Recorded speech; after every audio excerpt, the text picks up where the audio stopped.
Una vez que he dado las gracias, os voy a hablar de por qué nace este libro. Este libro nace fundamentalmente de una pregunta. Albert Einstein, que ha sido para mí referencia en cuanto a pensamiento, sobre todo pensamiento metafísico, Albert Einstein decía que lo importante es hacernos preguntas que nunca nos hemos hecho, para obtener respuestas que nunca hubieran salido. Entonces, la pregunta que yo me hice es, ¿cuál es el mejor tipo de vida que nosotros podemos llegar a experimentar? Todos tenemos un cierto nivel de salud, de bienestar, el que sea, de felicidad. Explicaré lo que yo entiendo por felicidad. Y de ahí, de esa pregunta, nace este libro. Este libro que lo que busca es precisamente ayudar a esto, ayudar a que experimentemos en nuestra vida algo muy especial, que es un upgrading. Os voy a explicar lo que para mí es el upgrading. Yo he viajado mucho y la mayor parte de las veces, o sea, durante una época de mi vida, yo siempre viajaba en economy. Y recuerdo la sensación que era cuando el señor de delante se echaba hacia detrás y te comías la bandeja. Y entonces estabas ya con las rodillas a tope, ¿sabes? Y encima con la bandeja y decías, por favor, ¿puede usted echarse un poco hacia adelante? No, es que, digo, sí, pero es que no puedo, o sea, no me llega. Y entonces esta negociación, y luego si llegaba un señor de mayor envergadura, es que ya había un problema incluso de respirar. Había una dificultad, como diciendo, bueno, hasta aquí llega mi trozo y el suyo empieza ahí, no invada mi dominio, ¿sabes? Entonces, ¿entendéis? Entonces, era una cosa compleja. Entonces, la primera vez que me hicieron un upgrading y me dijeron, le queremos hacer, porque había viajado mucho, ¿le gustaría a usted ir a business? Y yo me diciendo, ¿y eso qué es? Digo, pues sí. Y cuando yo vi aquello que llegaba, decía, decía, señor, ¿le pasa algo? No, estoy probando. Y claro, y una cosa, y ya podía ver una persona de gran envergadura a tu derecha, que era que no te molestaba, y luego sacabas la mesa y ponía el mental. Y dije, esto es otra cosa. Esto es otra cosa. Pues lo que yo quisiera proponeros en este libro es un upgrading en las siguientes dimensiones. Salud. Salud física y salud mental. Prosperidad económica. Bienestar como sensación de estar a gusto con tu vida. Y felicidad como sensación de estar a gusto con la vida. Y por eso es por lo que he dividido el libro en una serie de secciones, en una serie de dimensiones para explorar esto. Vamos a ver. Os voy a pedir a los que no os importe levantaros, que os pongáis de pie. Muy bien. Elegir un dedo, índice, mano derecha o mano izquierda, y señalar dónde pensáis que está la estrella polar. Bien. Dar una vuelta. Mirar. Cada uno ve la estrella polar en un sitio. Veo a mi buena amiga Marisa diciendo, así no me equivoco, en algún sitio estará. Bien, nos podemos sentar. Queridos, la estrella polar está donde está. ¿A que sí? Independientemente de donde nosotros pensemos que está. ¿Cuántas veces nos peleamos para intentar imponer a los demás dónde está la estrella polar? ¿Qué significa? Temas de salud, temas de bienestar, temas de felicidad. ¿Qué confusión hay en el mundo? Cuando tú tengas esto serás feliz y luego resulta que llegan donde se supone que estaba la estrella feliz y no son felices. Pues basado en esto he querido construir un libro que sea ambicioso, que no avaricioso. ¿Qué quiero decir? Que sea muy claro en sus propuestas, pero que para nada diga que son las únicas que existen. ¿Vale? Es decir, esto es un camino como puede haber otros. Por tanto, el libro lo único que hace es señalar con un dedo hacia donde podría estar la estrella polar, donde podrías tener esa vivencia profunda de un nivel distinto de salud, de bienestar, de prosperidad y de felicidad. El dedo no pretende ser para nada la experiencia de estar con la estrella. Lo que te marca es un sendero. Te marca una dirección porque si no, ¿qué nos pasa? Que cada uno pensamos que la estrella polar está en un sitio diferente y viene alguien que habla muy alto y como mucha firmeza dice, no, la estrella polar está ahí. ¿Y usted en qué se basa? No, lo soñé anoche. ¿Entendéis? Entonces necesitamos una serie de referencias que tengan sentido, no que sean las únicas, pero que tengan sentido en nuestra vida para ese upgrading. Por tanto, el mapa ha de mostrarnos cómo navegar en un terreno incierto con la ambición, el anhelo, no la avaricia, la ambición, el anhelo, no solo de generar salud, bienestar, prosperidad y felicidad para nosotros, sino para los demás.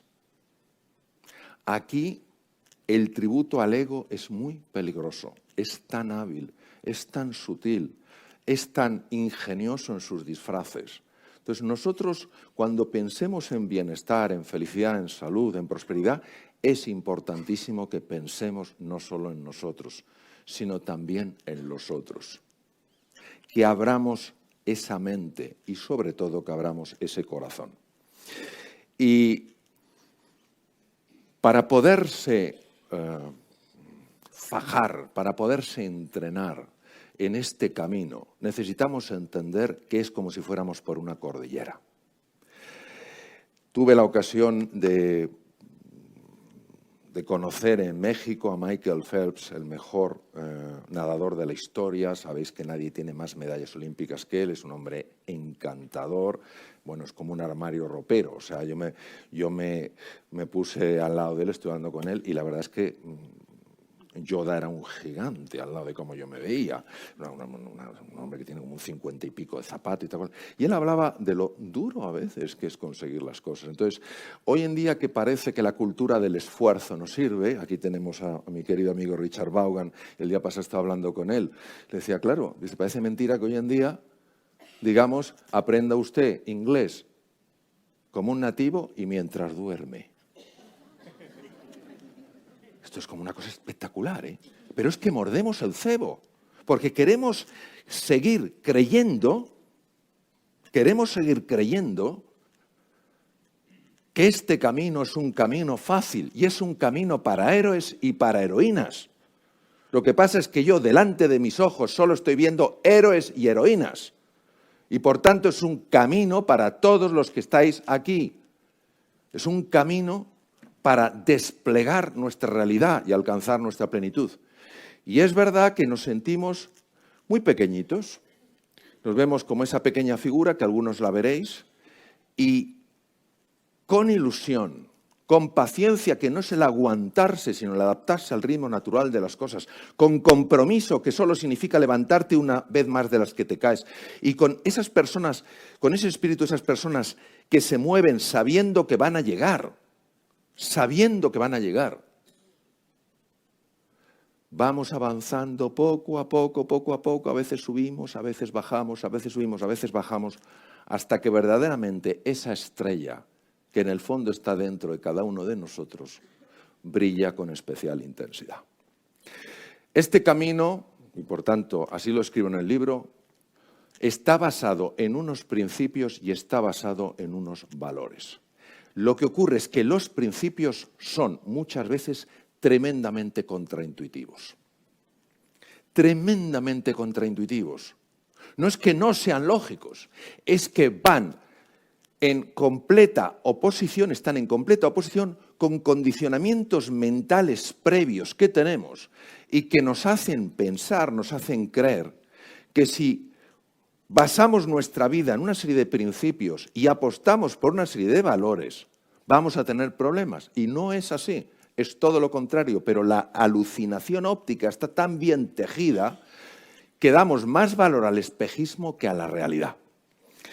¿Y cuál es la principal dificultad de estos principios? La tremenda resistencia que ponemos a algo que para una razón no ampliada no tiene sentido.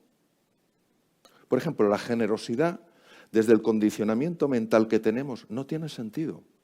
Daros cuenta con qué facilidad, cuando uno hace un acto que considera que es generoso y no recibe respuesta, daros cuenta con qué frecuencia cerramos el corazón. ¿Qué pasa cuando hay personas que son generosas?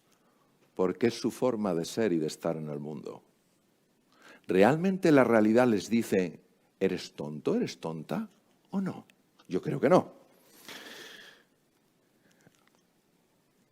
Lo que me haría muchísima ilusión es que entendiéramos que hay una forma, hay un camino para ir cerrando ese gap, esa brecha, esa hendidura que hay entre quiénes estamos siendo y quiénes estamos llamados a ser. Y estamos llamados a ser quien somos en realidad, floreciendo y alcanzando nuestra plenitud. No tiene sentido vivir nuestra vida asustados, desesperanzados, con sensación de impotencia. Qué importante es, como decía mi queridísima amiga María Villota, entender que la vida es un regalo. Pero ¿cuántas veces no la vivimos como si fuera una penalidad, un sufrimiento? Bueno, ¿de dónde procede este gap? Primero, de nuestra visión tan limitada de las cosas. La arrogancia humana, la soberbia humana, se basa en creer que lo que veo yo es lo que es. Y por tanto me cierro a cualquier otra cosa. Estamos tan convencidos de que lo que nuestros sentidos marcan es la única realidad, que el resto nos molesta. Lo que se sale de ellos nos molesta. Lo suprasensorial, lo trascendental. Eso nos parece una cosa extraña, nos parece poco creíble. En segundo lugar, nuestra obsesión por tener siempre la razón. Siempre la razón. Yo tengo la razón. ¿Por qué? Porque tengo más años, porque tengo más conocimientos, porque tengo más experiencia, o sea, nuestra obsesión por tener siempre la razón. Y no nos damos cuenta que esto no es que sea bueno o malo, es un condicionamiento mental y daña mucho las relaciones humanas. En tercer lugar, la desconexión de nuestro cuerpo. Es impresionante el nivel de desconexión que tenemos con el cuerpo. Esto es muy difícil de explicar con palabras. Yo he tenido experiencias profundas de reconexión con el cuerpo. Y es que tenemos la sensación de que el cuerpo es una máquina. Eso sí, compleja, pero es una máquina. El cuerpo tiene una inteligencia tan enorme. Yo me acuerdo una vez, fijaros, iba a operar, yo he hecho mucha cirugía endocrina, que es cirugía de tiroides, etc. Y yo iba a operar un bocio, un tiroides, agrandotiroides muy grande, pero es que este era el tiroides más grande que yo había operado nunca. Era tan grande que se metía por el cuello y se apoyaba sobre el corazón, sobre las tres chimeneas, los tres grandes vasos que salen del callao de la aorta. O sea, era una cosa tremenda.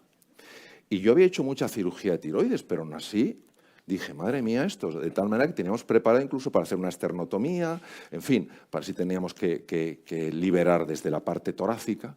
Pero yo me acuerdo que aquella noche, siempre, lógicamente, me preparaba las intervenciones, por bien que me conocía anatomía, me la volvía a estudiar, pero aquella noche, recuerdo, previo a la intervención del día siguiente, yo estuve visualizando la intervención del tiroides. Las estuve viendo, las estuve imaginando, las estuve tal cual.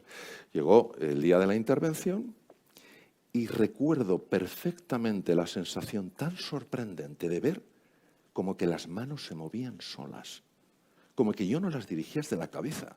O sea, era una cosa, era una fluidez, era una precisión en el movimiento que dije yo, lo miraba con sorpresa y gratitud. Entre unas cosas y otras, no hubo que abrir el externo, salió perfectamente, la operación fue muy bien. Es decir, hay muchas fuerzas dentro de nosotros a las cuales no les damos ni una oportunidad de que afloren.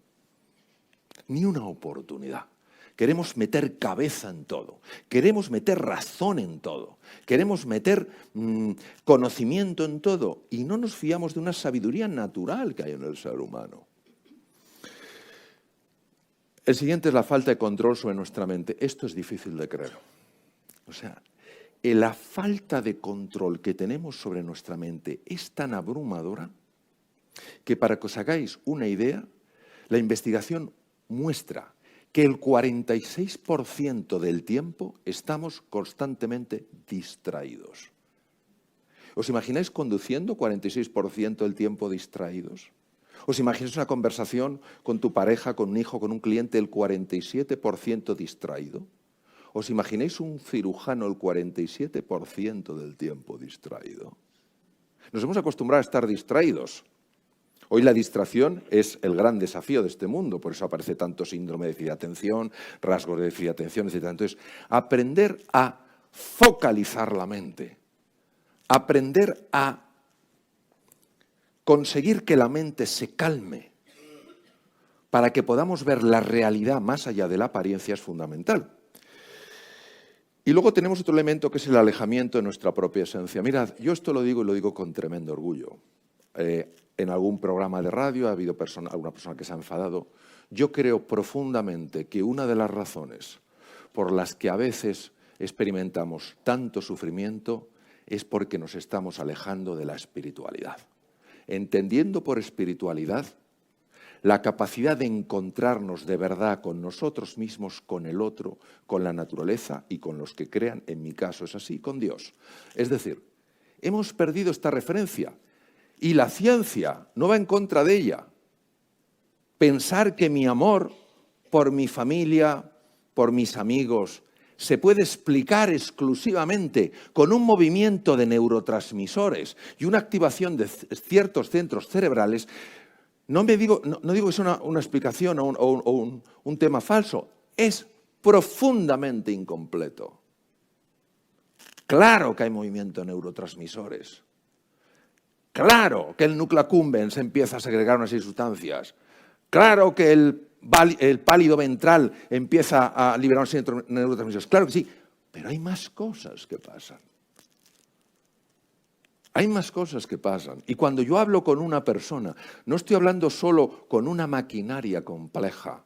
Estoy hablando con un ser que es sagrado. Y cuando yo me acerco a la naturaleza, no estoy sencillamente ante un objeto masivo que puedo utilizar a mi capricho.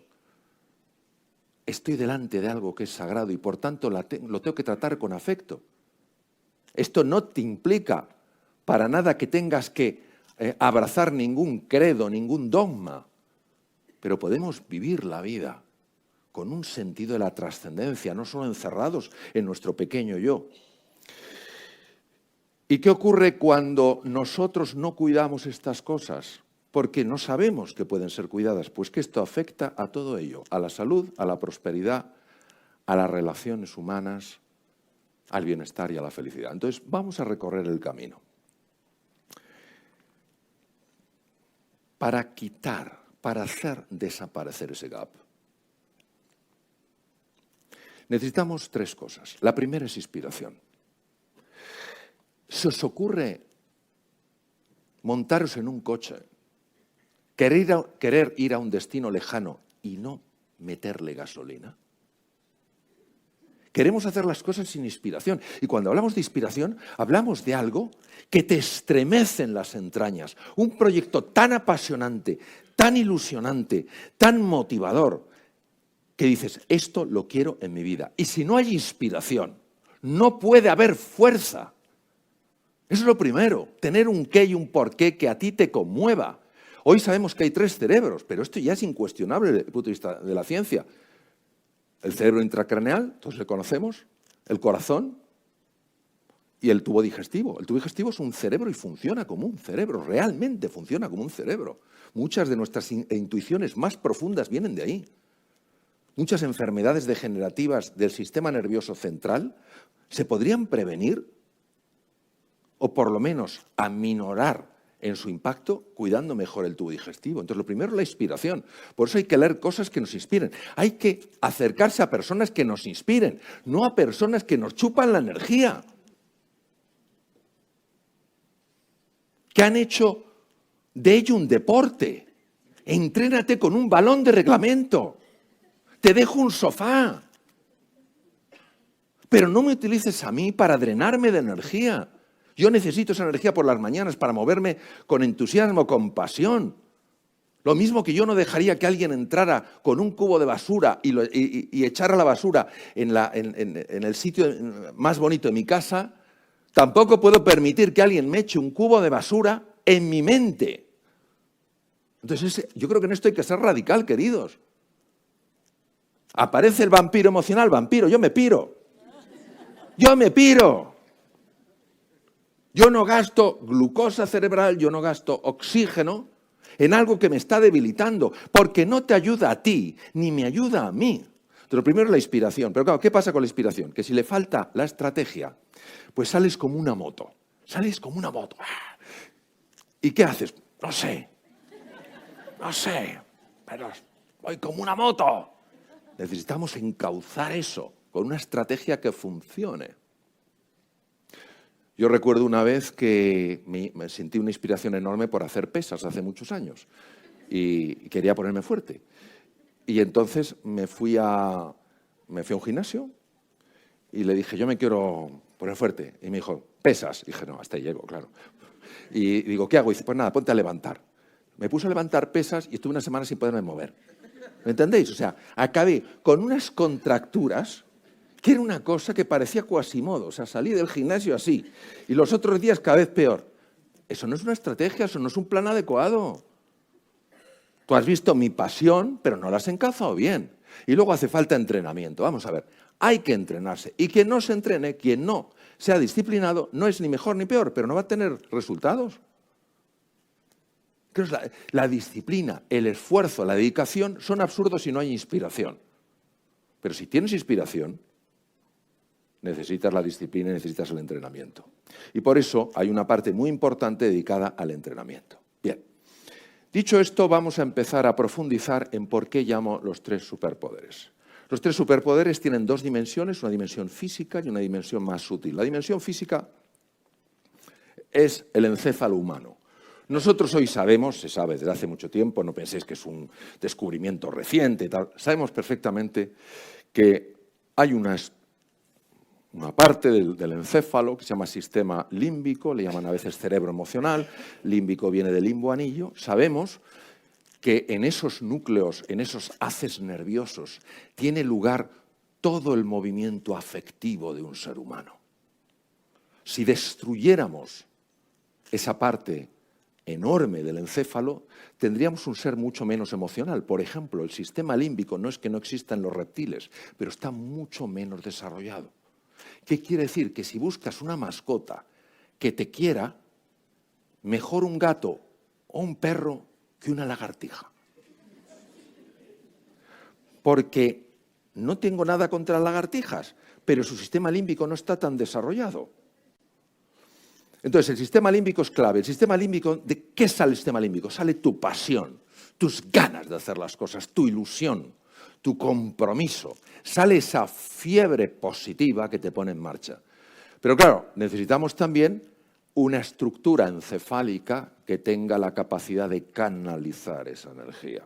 Decir, Mario, por aquí sí, Mario, por aquí no. ¿Y por qué por aquí no? Porque por aquí, si te metes por aquí, vas a tener que poner un esfuerzo tremendo y los resultados van a ser muy pobres. Te vas a desalentar y no vas a seguir. Bien, entonces esa parte pertenece a todo lo que son las áreas llamadas prefrontales que están justo delante de la circunvolución o del área más que circunvolución, del área premotora. Esas partes del cerebro son expertísimas en la capacidad de analizar, en la capacidad de negociar, en la capacidad de aprender, en la capacidad de imaginar, en la capacidad de recordar. Y luego nos hace falta el superpoder de las manos, que está en el tronco del encéfalo. El tronco del encéfalo es una estructura que me ha apasionado toda mi vida. Parece el tallo de una flor y el tronco del encéfalo es la estructura más vital. Cuando se lesiona el tronco del encéfalo, madre mía, qué situación más complicada. De entrada, lo más fácil es entrar en un estado de coma, ¿no? Y en el tronco del encéfalo hay unas estructuras maravillosas, son dos columnas que cuando se ven en microscopio parece una red, lo cual no sería muy raro en el tejido nervioso, pero aquí llama la atención el tipo de red y se llama sustancia reticular. Y la sustancia reticular que recorre todo el tronco del encéfalo, hay una parte de ella que se llama sistema reticular activador ascendente, que lo que hace es que cuando tú estás inspirado por una posibilidad Cuando tú tienes una estrategia para lograrlo, pero no sabes dónde empezar a hacerlo, esta parte empieza a activar el encéfalo de tal manera que como una linterna busca oportunidades. Lo he dicho muchas veces, es la razón por la cual una mujer cuando se sabe embarazada empieza a ver embarazadas por la calle, o un conocido mío que una vez me dijo que desde que se había comprado su coche nuevo se había puesto de moda. Sorprendente. Y esto lo tenemos todos, a niveles que no nos imaginamos y que hemos podido experimentar. Lo hemos podido experimentar. Y hemos podido ver que la incapacidad para aprender una cosa, incapacidad, decías tú, esto es estructural, yo es que no doy, yo no doy, es que no me entra. Cuando tú tenías una inspiración profunda, cuando tenías una estrategia aunque fuera sencilla, y te ponías en marcha como los que saben que pueden, aunque parezca que no pueden, al final aparecían cosas absolutamente tan inimaginables que lo primero que generaban en ti era sorpresa, sobresalto y admiración. ¿De dónde estaba esto? Que yo no lo conocía. La inspiración, a nivel sutil, de esa parte nuestra, el sistema límbico, obviamente estoy hablando a un nivel muy físico, a un nivel mucho más profundo. La estrategia de toda la parte de esa cognición de esas áreas prefrontales y la acción en esas manos de la capacidad de ver dónde puedes actuar. Hay que poner a trabajar el cerebro de una forma nueva. Hay muchas personas que me han preguntado, y esto es normal, y se preguntan a muchas otras personas, dicen, vamos, Mario, ¿es verdad que utilizamos el 1% del cerebro? Vamos a ver, ¿cómo vamos a saber si utilizamos el 1% del cerebro si no sabemos lo que es el 100%? Lo que sí sabemos, ¿quiénes sois aquí amantes del fútbol? Muy amantes del fútbol. Bien, pensar en vuestro equipo. Cuando vuestro equipo juega un partido de fútbol, ¿verdad que juegan todos los jugadores? ¿Verdad que esos jugadores pueden jugar muy bien o muy mal? El encéfalo humano siempre se activa en todas sus partes, en todo lo que hacemos, dada la complejidad. Pero puede jugar de una forma o puede jugar de otra. Si se activan los núcleos amigdalinos, cuando no se tienen que activar, el jugador delantero, que es el área prefrontal, no sabe ni dónde está la bola. Cuando una persona se levanta y está pensando en todo lo malo que le va a ocurrir y todas las bofetadas que le van a caer, le caen de todas partes. Porque su sistema reticular activador ascendente busca ocasiones donde lo más probable es que te caiga una bofetada. Entonces nosotros lo que necesitamos es aprender a hacer que esa maravilla, esos 100.000 millones de neuronas, 100.000 billones de conexiones, donde cada neurona se conecta con 10.000, o en el caso de las neuronas de Purkinje del cerebelo, hasta con 250.000 diferentes, jueguen como un equipo. Y así puedes conseguir que el que parece un estudiante torpe sea un estudiante extraordinario. Y el que parezca una persona sin recursos sea una persona que sorprenda por sus tremendos recursos. Y no estamos hablando porque queramos pensar esto, es que sabemos que esto es así. Pongo el ejemplo, esto lo he sacado del libro, pongo el ejemplo de una presa. O sea, ¿qué movimiento de aspas va a haber si no cae el agua? Pero si cae el agua y no hay aspas que se muevan, ¿cómo se va a generar la corriente eléctrica? Pues lo que tenemos que hacer es eso, activar esas potencias. Vamos a hablar, por ejemplo, de la salud. Ya sabéis que el libro tiene salud, tiene bienestar y tiene felicidad. Vamos a hablar de la salud. Cuando hablamos de salud, vamos a hablar del cuerpo. Todos sabemos que la salud es importante, que la salud tal, el corazón. Lo que pretendo, lo que busco es que los argumentos que aparecen en la descripción de la salud sean tan poderosos que todos, aunque nos cueste como me cuesta a mí,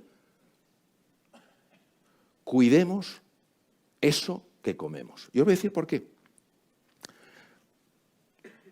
La epidemia que tenemos hoy en día, no ya digo de obesidad, sino de algo que se llama síndrome o proceso inflamatorio crónico, es de no creérselo. Los estados prediabéticos no paran de aumentar. Y nosotros pensamos que esto solamente tiene un impacto a nivel del corazón, mayor posibilidad de tener un infarto, etc. Todas cosas que no hemos oído muchas veces, pero que no nos han conmovido. ¿Qué pasaría si supiéramos que cómo comes afecta la posibilidad de que tengas o no una enfermedad de Alzheimer?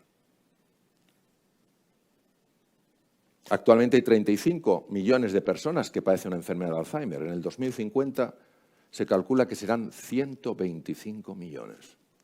Y se está estableciendo claramente una relación con el tubo digestivo.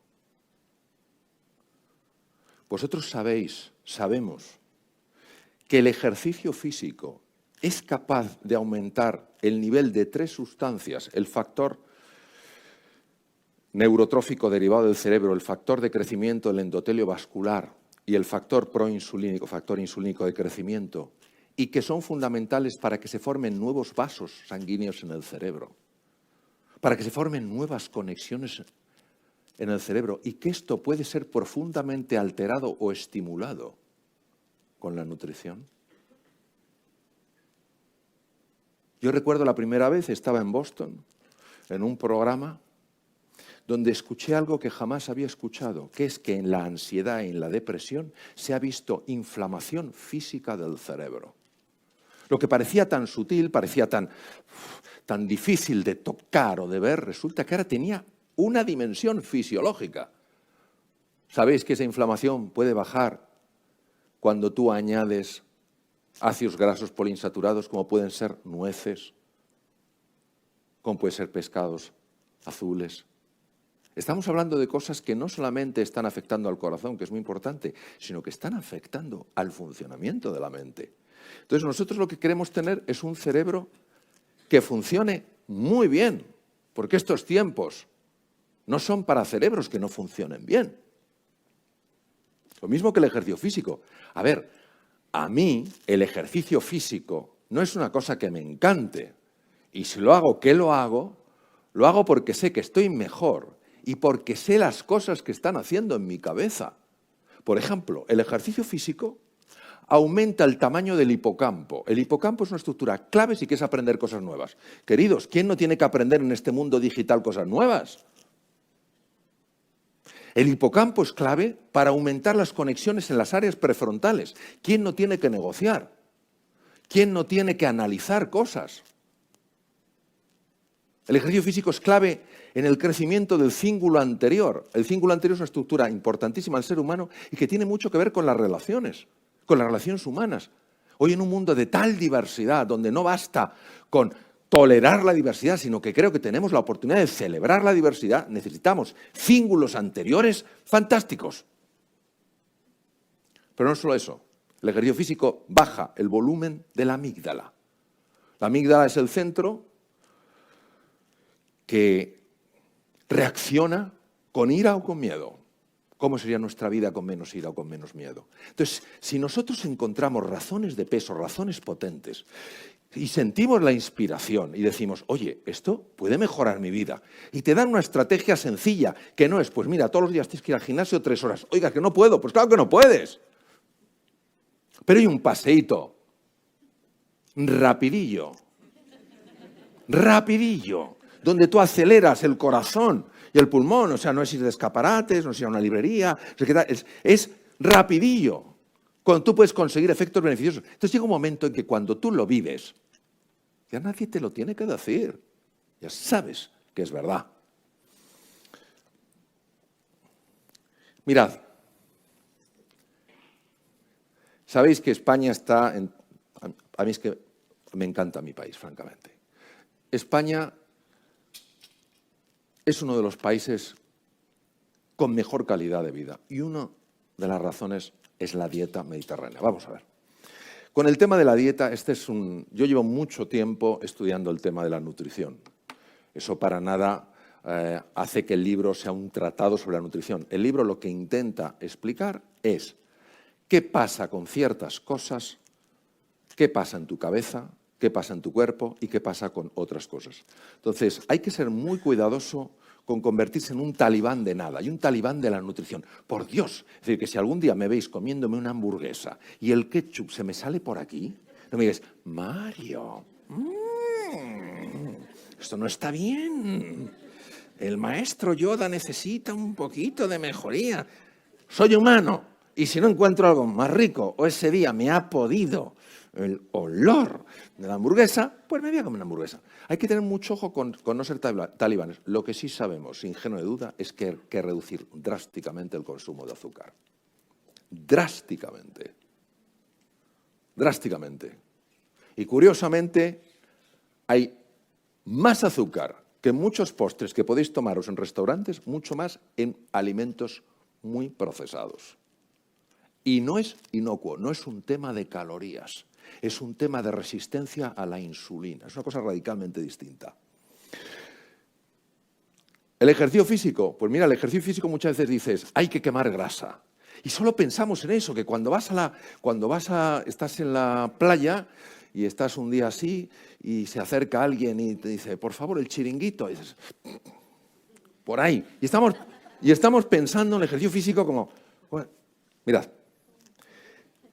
hay una grasa que no es la grasa normal. Es una grasa distinta, muy diferente. Muy diferente porque es un órgano endocrino. ¿Qué es un órgano endocrino? Un órgano endocrino es una sustancia capaz de producir hormonas. Esa grasa es la grasa perivisceral, rodea las vísceras, e intraabdominal. Cuando uno hace ejercicio físico, esa grasa que está contenida en adipocitos, que no son los que puedes tener en una pierna, en un muslo, que puedes tener en el brazo, sino que están alrededor de las vísceras, la grasa intraabdominal, empieza a liberar esa grasa, los ácidos grasos, para que se conviertan en cuerpos cetónicos en el hígado y puedan ser liberados para que los consuma el músculo. Esto es muy importante porque el ejercicio físico es un protector enorme de los procesos inflamatorios que parecen ser uno de los factores clave en el desarrollo de enfermedades, como por ejemplo la enfermedad de Alzheimer, o por ejemplo cuadros de ansiedad o cuadros de depresión. Y luego vamos a hablar del sol. Yo esto es una cosa, a ver, el tema del sueño, yo sé que es difícil, es decir, a mí verme como un estudiante más en el camino, por supuesto que me tengo que trabajar esto, que a veces lo hago mal y tengo que saber cómo recordar que tengo que hacerlo bien. Mirad, voy a decir algunas cosas del tema del sueño. Dormir es más importante que comer. En los Estados Unidos hay 100.000 accidentes de circulación al año por falta de sueño. Mirad qué cosa más bonita, o sea, es que es tan bello.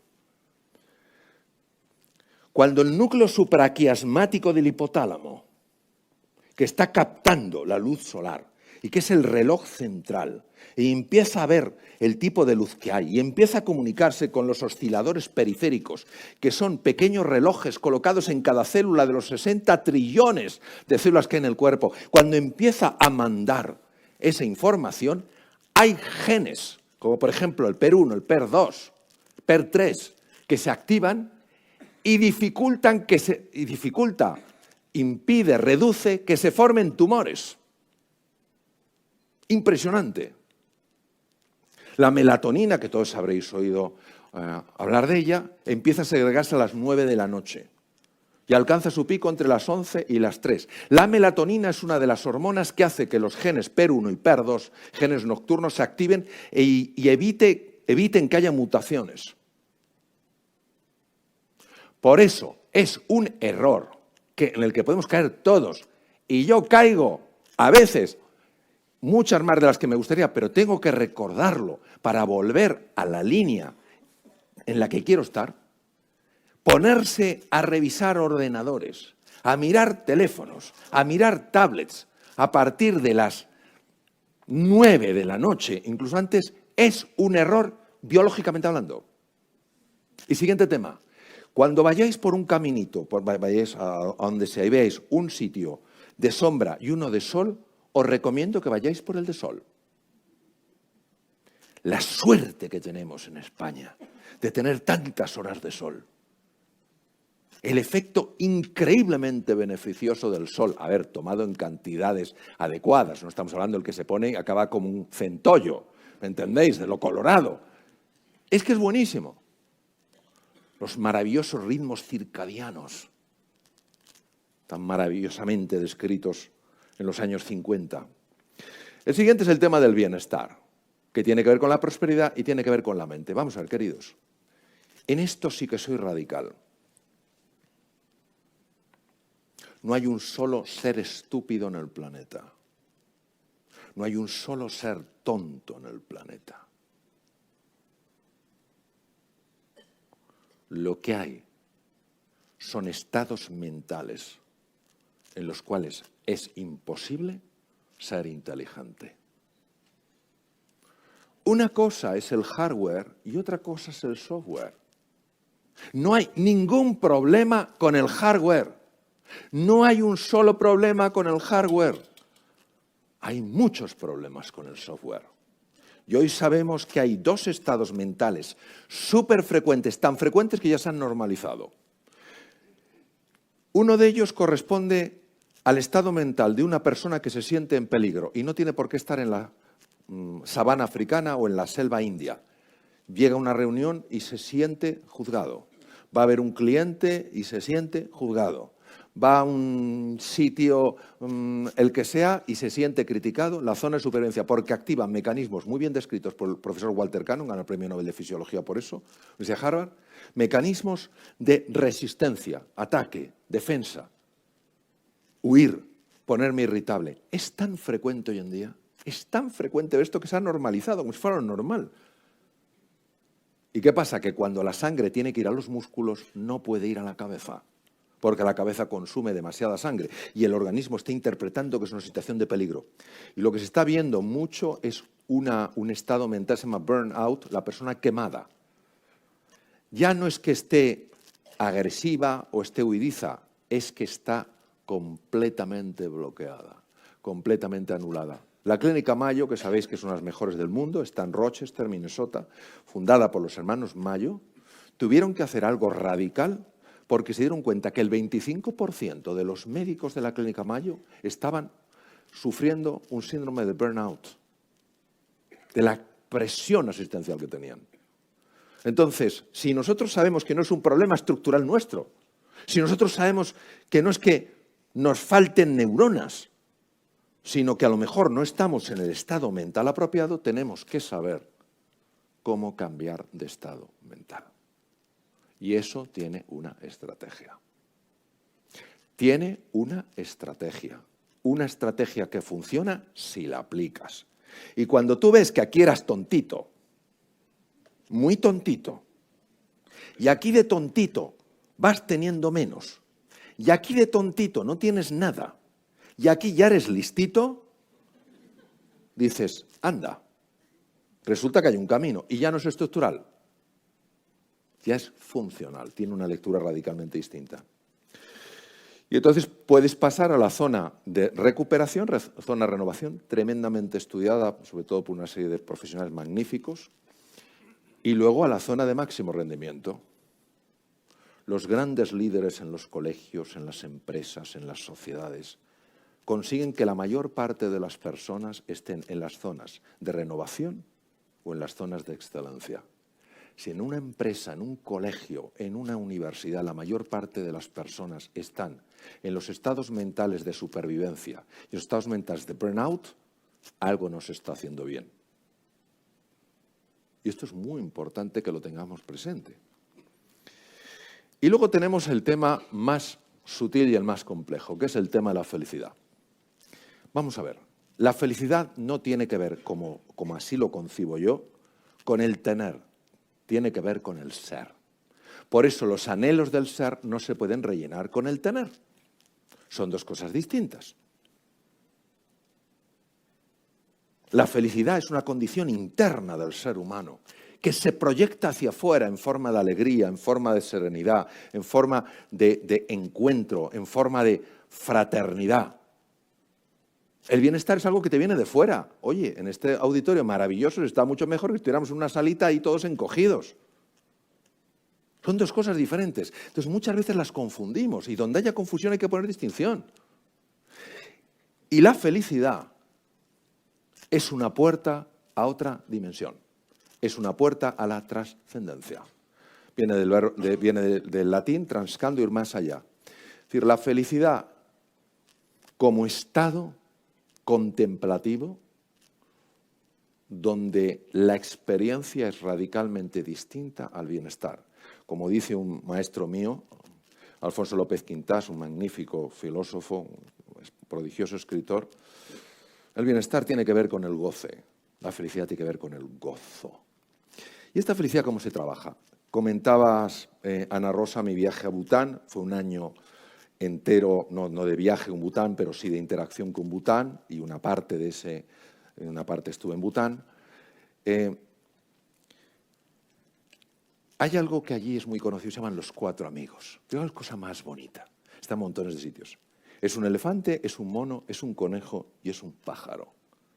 Todos ellos ven unas frutas preciosas, maravillosas en el árbol, pero ninguno puede llegar hasta arriba. Los 4 juntos lo consiguen. Cuando tú buscas ser cordial con los demás, cariñoso, amable, independientemente del lugar que ocupen en el estrato social, ofreces cordialidad a los que vienen de otros países, que están perdidos. Ves una persona, yo que sé, a lo mejor japonesa, que está con un mapa y no sabe qué nos cuesta tener un gesto de cordialidad. ¿Qué nos cuesta?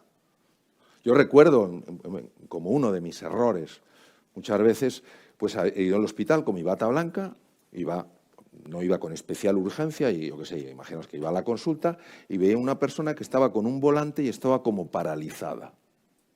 Y te das cuenta cuando está paralizado una persona. ¿Qué me hubiera costado pararme y decir, ¿le puedo ayudar? Y como ve que soy de allí, dirá, pues este hombre conocerá al hospital, claro. A ver, no, es que me han pedido esto, me han pedido un escáner y no sé ni dónde es, estoy muy asustado, tal cual. Tranquilo, si un escáner hoy se pide muchísima frecuencia. Mire, estos rayos es el sótano 2 y esté totalmente tranquilo. Si los escáneres hoy en día es una cosa que es como las radiografías de antaño, ¿qué nos costará eso? ¿2 minutos? ¿3 minutos? ¿Y qué diferencia en la experiencia de esa persona? Segundo, la empatía. La empatía, que no es la simpatía, la empatía es sentir el sentir. Sentir el sentir. Me decían mis hijos, que son junto a mi mujer, mis grandes maestros, me decían, papá, nunca dejes de decir a los padres lo siguiente: si quieren llevarse excepcionalmente bien con sus hijos, que les digan menos y les pregunten más. Que pregunten más, para entender por qué piensan como piensan. Y lo siguiente, la compasión. Yo cuando hablo a ejecutivos de empresas, hay personas tremendamente receptivas y otros dicen, no, yo con el puesto que tengo, yo soy ser compasivo. Pero la compasión no es blanda. Las personas compasivas son de una fortaleza tremenda. ¿Por qué? Porque ven el dolor y buscan el dolor de la otra persona, el sufrimiento, y buscan maneras de ayudar a esa persona a reducir el sufrimiento. Este es un río en Punaca. Punaca es una fortaleza extraordinaria. Aprovecho para mandar un cariñosísimo saludo a mi querido amigo Jan Triay, el cónsul general honorario de Bután en España. Cuando tú estás viendo el río, te acuerdas de Heráclito. Y Heráclito decía, nunca me baño en el mismo río.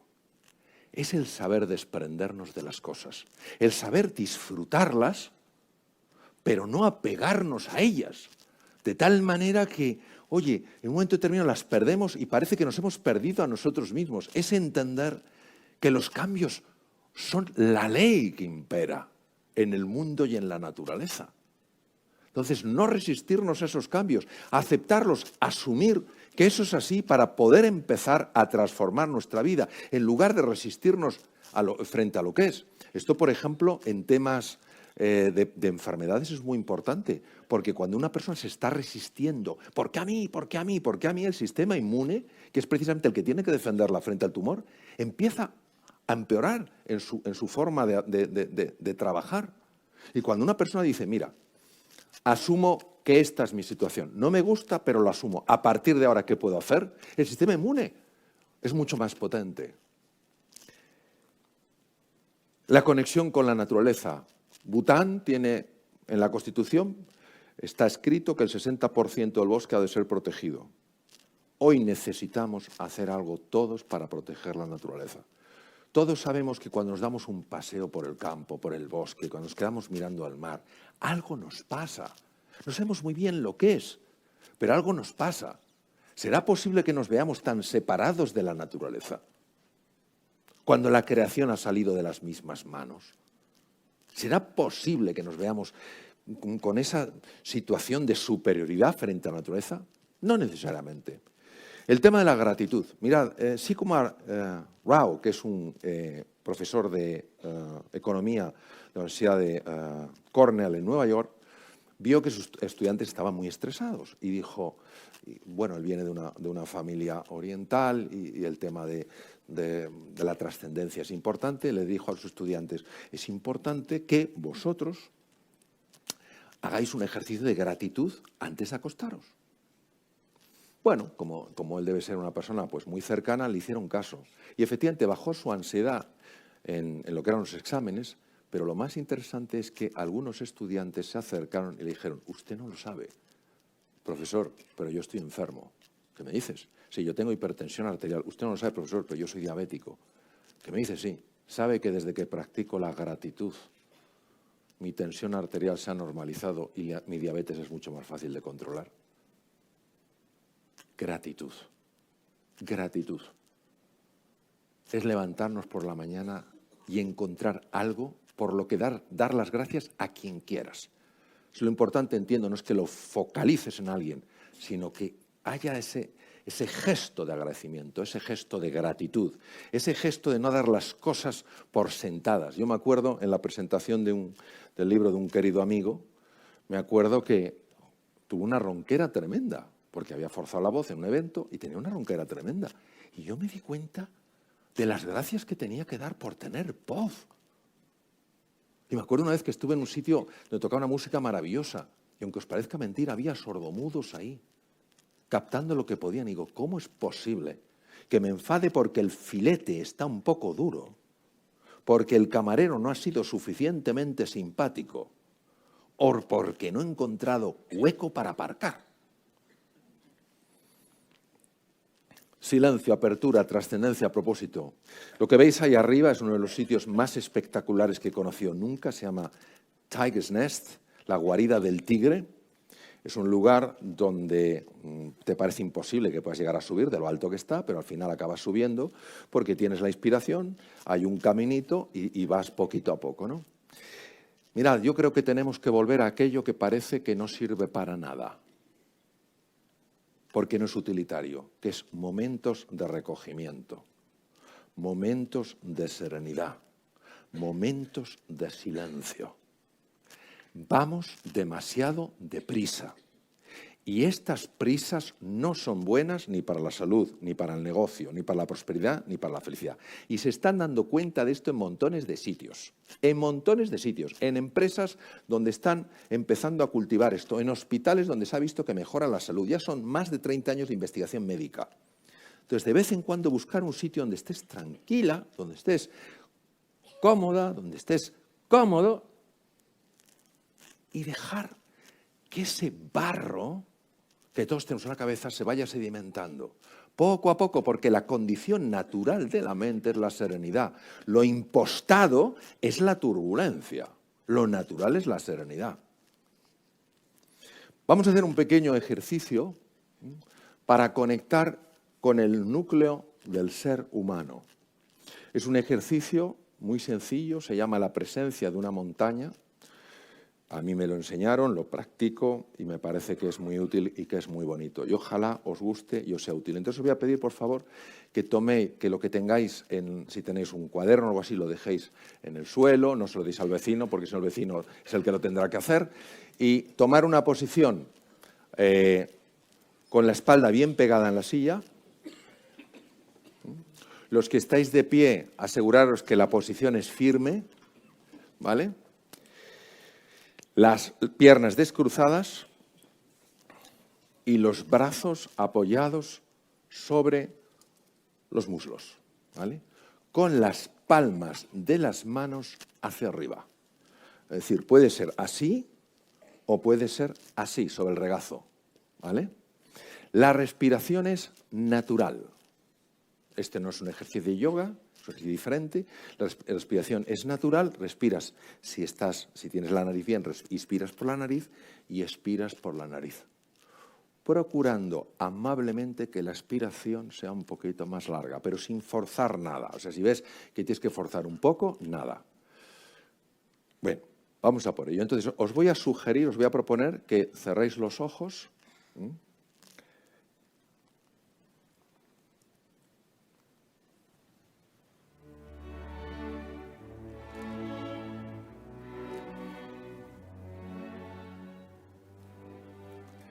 Y que prestéis atención a la posición de vuestro cuerpo en la silla. Sencillamente es tomar conciencia de tu cuerpo apoyado en la silla, la espalda tocando el respaldo de la silla, los pies apoyados firmemente en el suelo.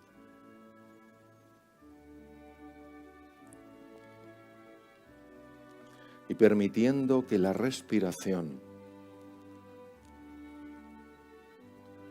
poco a poco, de forma progresiva, vaya llevándote de la mano a través de este ejercicio.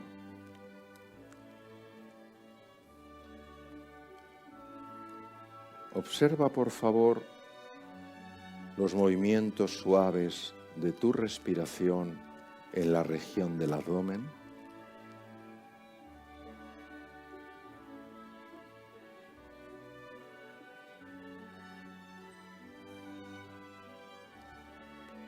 Y ahora lleva tu atención a los movimientos de la respiración en la región del tórax.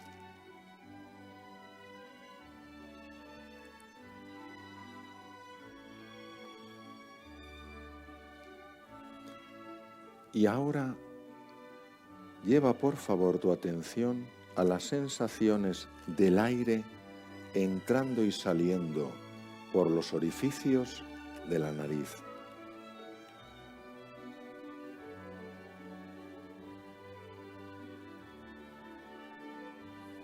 Y permite que la respiración vaya llevándote de la mano para conectar con esa trascendencia que hay en ti, con esa grandeza que se halla en el centro de tu corazón.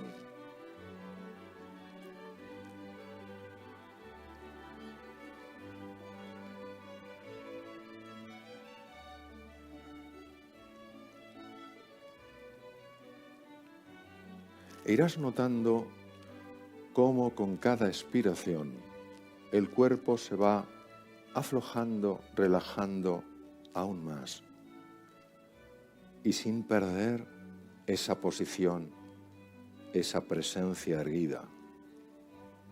La tensión se va desvaneciendo y una agradable sensación de calma y de paz va llenando cada rincón de tu ser.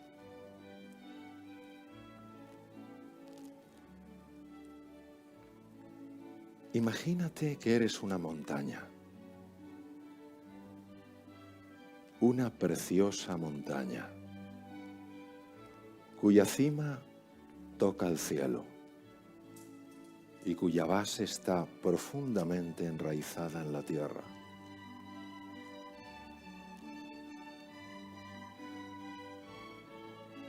La montaña es, y en la montaña ocurren cosas.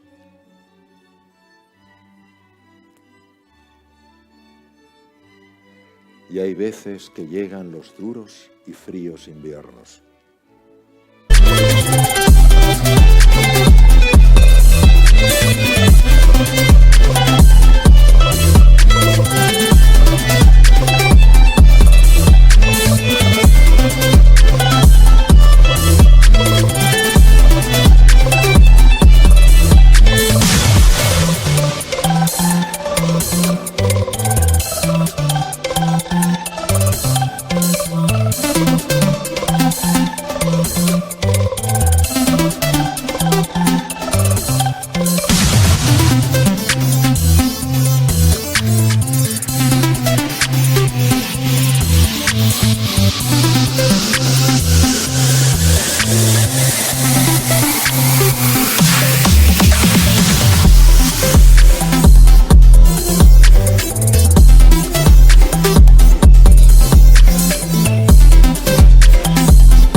momentos donde te ves en una situación difícil. Tal vez que tú consideras que es insuperable, que no tienes capacidad, que no tienes talentos, que no hay recursos en ti. Pero la montaña sabe que aunque esa situación sea difícil, que aunque todas sus laderas estén cubiertas de nieve, aunque soplen los fríos vientos, la montaña sabe que ella es, que hay algo más profundo, una presencia, algo que la mantiene estable, que la mantiene serena, que la mantiene confiada, incluso en medio de la adversidad. Y después del invierno llega la primavera. Es un momento donde uno ha superado las dificultades. Los proyectos empiezan a florecer. Aparece de nuevo la música que sustituye el forzado silencio del invierno.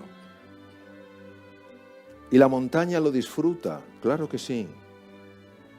Pero la montaña sabe que la primavera también pasará, pero que su presencia como montaña no pasará.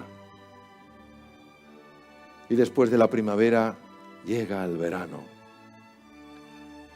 Es el momento de recolectar, de cosechar tantos esfuerzos, de disfrutar, de celebrar los colores del verano, las imágenes del verano. Y la montaña sonríe y aún así sabe que ella no es ni invierno, ni primavera, ni verano. El invierno, la primavera y el verano suceden, pero no definen quién es ella. Y después llega el otoño, de nuevo momentos de cambio. Las hojas cambian de color, se caen.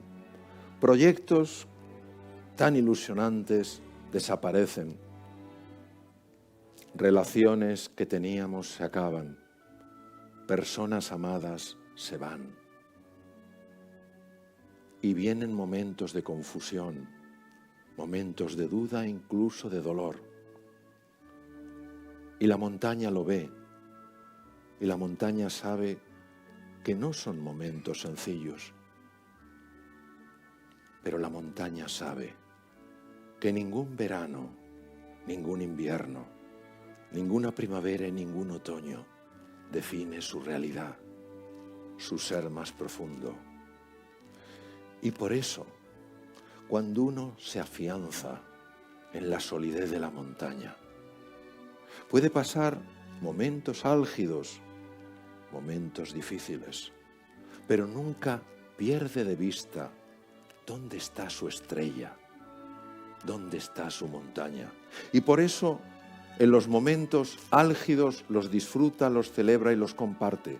Y en los momentos difíciles sigue confiando, sigue trabajando, sigue buscando, sabiendo que va a encontrar. Y este estado profundo de aceptación es lo que lleva a la montaña a tener esa presencia, esa serenidad. Por eso, cuando tú en el futuro te encuentres con primaveras, con veranos, con otoños y con inviernos, solo te pido una cosa, que recuerdes que nada de lo que te pasa define quién eres, y que quién eres es siempre más grande que cualquier cosa que te pase. Y que cuando tú entiendas la grandeza que eres, ya la primavera, el verano, el otoño y el invierno serán cosas que verás con otra perspectiva. Tendrás otra actitud frente a ellos. Y ante los inviernos, claro que sentirás el dolor. pero transmitirás serenidad, transmitirás confianza, transmitirás ilusión. En los veranos, cuando coseches grandes éxitos, claro que los celebrarás. Y aún así expresarás humildad, expresarás gratitud, expresarás confianza. Tú eres esa montaña, tú eres esa presencia, tú eres la estrella polar. Y ahora vamos a volver poco a poco al nivel de conciencia del que partimos. Os voy a pedir, por favor, que toméis 1, 2 o 3 respiraciones profundas. 1, 2 o 3 respiraciones profundas y vayáis poco a poco abriendo los ojos. Poco a poco abriendo los ojos y nos vamos a estirar como hacen todos los animales inteligentes en el mundo, que es estirarse. Estirarse. Eso es. Bueno, queridos, muchas gracias por vuestra atención. Muchas gracias. Gracias. Muchas gracias.